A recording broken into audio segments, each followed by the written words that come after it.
నెల్లూరు జిల్లా కొడవలూరు మండలం రాజుపాలెం గ్రామంలో కోవూరు నియోజకవర్గ తెలుగుదేశం పార్టీ కుటుంబ సభ్యుల ఆత్మీయ సమావేశం నిర్వహించారు. ఈ కార్యక్రమంలో వేమిరెడ్డి ప్రభాకర్ రెడ్డి దంపతులు, పోలంరెడ్డి శ్రీనివాసులు రెడ్డి, పోలంరెడ్డి దినేష్ రెడ్డి, బీద రవిచంద్ర, రూప్ కుమార్ యాదవ్ మరియు నియోజకవర్గ మండల స్థాయి నాయకులు, అభిమానులు అధిక సంఖ్యలో పాల్గొన్నారు. వేదిక మీద ఉన్న తెలుగుదేశం నాయకులకు, కార్యకర్తలకు ఇక్కడికి విచ్చేసిన తెలుగుదేశం కుటుంబ సభ్యులకు అందరికీ నా నమస్కారం. ముందుగా నాకు కోవూరు నియోజకవర్గ ఎమ్మెల్యే అభ్యర్థిగా నన్ను నిలబెట్టిన మాజీ ముఖ్యమంత్రి వర్యులు చంద్రబాబు నాయుడు గారికి కృతజ్ఞతలు తెలుపుకుంటున్నాను. అదేవిధంగా సీనన్న, దినేష్ ఏర్పాటు చేసిన ఈ ఆత్మీయ సమావేశానికి మీరందరితో కలిసి ఇక్కడ పాల్గొనడం నేను చాలా సంతోషంగా ఫీల్ అవుతున్నాను, భావిస్తున్నాను. ఇప్పటి వరకు అన్ని మండల నాయకులు, లీడర్స్ అందరూ మాట్లాడిన మాటలు విన్నాను నేను. మీ అందరూ ఈ 5 సంవత్సరాల్లో అపోజిషన్ పార్టీలో ఉండి ఎంత కష్టపడ్డారో, ఎన్ని కష్టాలు పడ్డారో అవన్నీ వింటే నా మనసు కలిసివేసింది.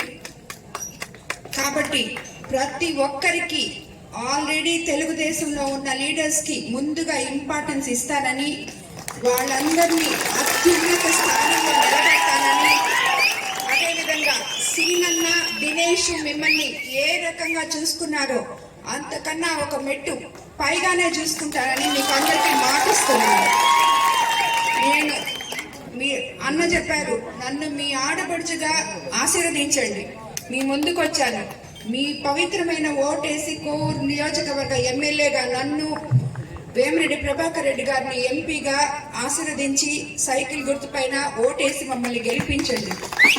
మీకు నేను ఒకటే మాటిస్తున్నాను, నేను ఎల్లవేళలా అందుబాటులో ఉంటాను. ఎప్పుడు మా ఇంటి తలుపులు తెరిసే ఉంటాయి.